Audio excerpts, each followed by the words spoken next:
हर वक़्त emotionally drain feel करना without any reason, कोई ट्रॉमेटिक इवेंट भी नहीं गुज़रा, कोई ट्रिगर भी नहीं फ़ेस किया आपने, लेकिन फिर भी ऐसा लगता है जैसे आपका सिस्टम कोलैप्स कर जाएगा। This is emotional build up. और ये क्यों होता है? क्योंकि हम डेली इमोशनल वेलनेस की कुछ रिचुअल्स ही नहीं अपनाते। अपने इमोशंस को प्रोसेस और मैनेज करने के लिए कोई हमारी हैबिट्स ही नहीं है, तो ये इमोशनल बिल्डअप तो होगा, जहाँ पे कुछ नहीं भी होगा, लेकिन आप हर वक़्त ड्रेन फ़ील करेंगे, हर सिचुएशन में और हर इंसान के साथ। इमोशनल वेलनेस कोई वन टाइम अचीवमेंट नहीं है कि आपने एक सेशन लिया या एक वीडियो सुनी, उसको अप्लाई किया और ठीक कर लिया। ये डेली बेसिस पे होगा और आपको इसको वैसे ही प्रैक्टिस करना है जैसे डेली वर्कआउट या एक्सरसाइज। अस्सलाम वालेकुम, I am Saira Nadina, consultant clinical psychologist and relationship counsellor. आज की इस वीडियो में मैं आपको बताऊंगी कि इमोशनल वेलनेस के लिए कुछ रिचुअल्स क्या हैं जिससे आपके इमोशंस बिल्कुल मैनेज रहते हैं और हम ये नहीं कहते हर एक को कि हाय हम तो इमोशनली ड्रेन फील कर रहे हैं। अब इस इमोशनल वेलनेस के कुछ रिचुअल्स हैं। रिचुअल नंबर 1 है 10 मिनट इमोशनल डाउनलोड। सुबह या रात में 10 मिनट्स आपने निकालने हैं और अपने आप से कुछ सवाल करने हैं कि आज मैंने कब इमोशनली ड्रेन फील किया।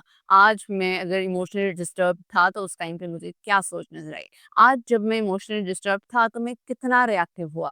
जब मैं इमोशनली ये फील कर रहा था कि मैं किसी से कुछ शेयर नहीं कर सकता, प्रोसेस नहीं कर सकता, मैंने किसी को ब्लेम किया या नहीं किया। और क्या मैं गिल्टी था या कोई और रीज़न था जिसकी वजह से मुझे लगा कि मैं अपने इमोशंस को मैनेज ही नहीं कर पाता? ये सारे सवाल आपने ज़रूर करने हैं खुद से और फिर इनका जवाब रात को लिख लेना है और फिर अपनी थेरेपी सेशंस में आकर अपने थेरेपिस्ट से डिस्कस करना है। यही तो एक्चुअली में मकसद है जर्नलिंग का, जिसको बहुत से लोग समझ नहीं पाते और उनको लगता है कि थेरेपी सेशन लेने से सिर्फ कोई मैजिकल टेक्निक थेरेपिस्ट बताएगा और हम कहेंगे ओह माय गॉड हमारे इमोशंस मैनेज हो गए।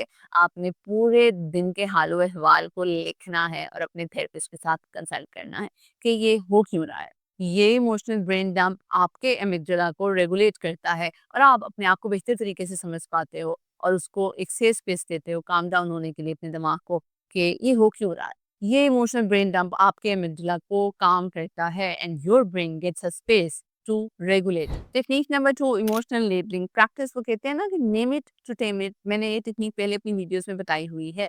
रादर देन ये कि आप अपने इमोशंस को वैसे ही एक्सेप्ट कर लो और कोई ना कोई उसको अपने ऊपर तारी कर लो, आप उसको नाम दो और उसको ऑब्जर्व करने की कोशिश करो। इंस्टेड ऑफ सेइंग दिस के I am feeling so down, observe it कि कहीं मैं लोनली तो नहीं फील कर रहा, कहीं मुझे माज़ी की कोई बात तो नहीं याद आ रही। इंस्टेड ऑफ सेइंग दिस कि वो इंसान मेरे इमोशंस का ख़्याल नहीं रखता, अपने आप से सवाल करें कि आप उससे एक्सपेक्ट क्यों कर रहे हैं? ऐसी कौन-सी सिचुएशन है जहाँ पे उसको ये करना चाहिए था या नहीं करना चाहिए था जो आप एक्सपेक्ट कर रहे हैं? और फिर अपने आप से सवाल करें कि क्या ये जो मैं एक्सपेक्ट कर रहा हूँ, ये रियलिस्टिक है भी या नहीं है? इस तरह से जो भी आपकी स्टेट है, आप उसको अपनी डेली जर्नलिंग में फिल अप करो और फिर उसको एनालाइज़ करो, उसको री-एनालाइज़ करो, लेबल करो कि ये मेरा इमोशन कहाँ से आया, क्यों है, रियल है या नहीं है। नेक्स्ट रिचुअल है 4 सेंस रीसेट टेक्नीक। आपको पता है इमोशनल डिसरेगुलेशन का एक रीज़न ये भी होता है कि हमारे सेंसरी रिचुअल्स नहीं होते, हमारा नर्वस सिस्टम कोलैप्स कर जाता है और हम चीज़ों को उस तरह से महसूस नहीं कर पाते। इस टेक्निक में हम अपने 4 सेंसेस को इस तरह से रेगुलेट करेंगे कि हमारे इमोशंस भी रेगुलेट हो सकें।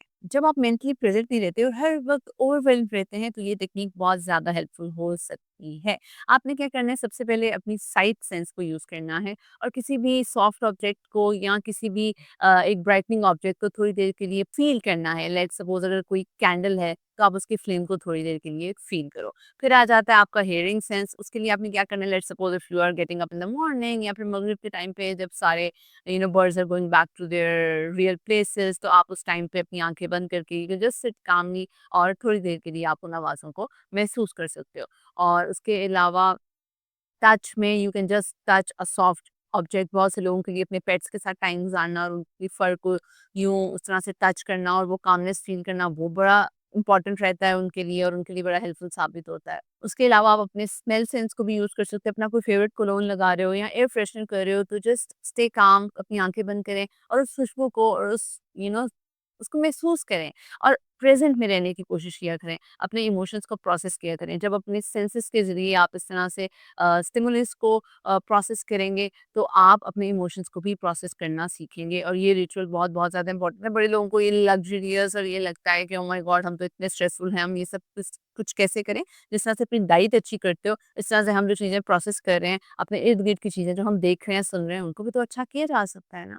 रिचुअल्स हमेशा आपके इमोशंस को रेगुलेट नहीं करेंगे, they will rewire your brain for the peace, उस पीस को महसूस करना, उस पीस को जनरेट करना और अपने इर्द गिर्द पीसफुल इन्वायरमेंट रखना, ये सब कुछ आप सीखोगे इन रिचुअल्स के थ्रू। इमोशनल वेलनेस कोई मैजिक नहीं है, दिस इज मेंटेनेंस, और जितनी कंसिस्टेंसी आप इसमें दिखाएंगे, जितना रेगुलर आप रहेंगे, उतने ही ये रिचुअल्स आपकी लाइफ का हिस्सा बनते जाएंगे।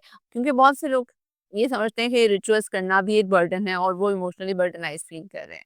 तो ये चीज़ आपने फोकस करनी है कि ये आपके लाइफ का इस तरह से हिस्सा बन जाना चाहिए, जिस तरह से स्किन केयर है, जिस तरह से बाकी चीज़ें हैं, हेयर केयर है, जितनी तवज्जो की ज़रूरत वो माँगते हैं, उतनी ही तवज्जो आपके इमोशंस को चाहिए।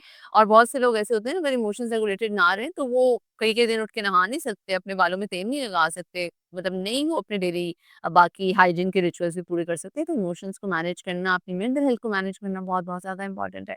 And Farah Manina, clinical psychologist and relationship counselor. If you're suffering from these type of emotional concerns, तो ये मैनेज हो सकते हैं, ऑनेस्टली मुश्किल नहीं है, but in regular therapy sessions, और अगर मेरे साथ थेरेपी सेशंस बुक कराना चाहते हैं, these are the details, comment section में ज़रूर पूछिएगा अगर आपको कोई सवाल है। और अगर वीडियो पसंद आई है तो भी लिखिए, तो लाइक करिएगा, सब्सक्राइब करिएगा चैनल को, बेल आइकन पे क्लिक ज़रूर करना है, और ये वीडियोस के साथ तो शेयर ज़रूर करिएगा जो अपने इमोशंस को मैनेज करना चाह रहे हैं लेकिन कर ही नहीं पा रहा। जब तक मेरी नेक्स्ट वीडियो आती है, अपना बहुत ज़्यादा ख्याल रखिएगा। अल्लाह हाफ़िज़।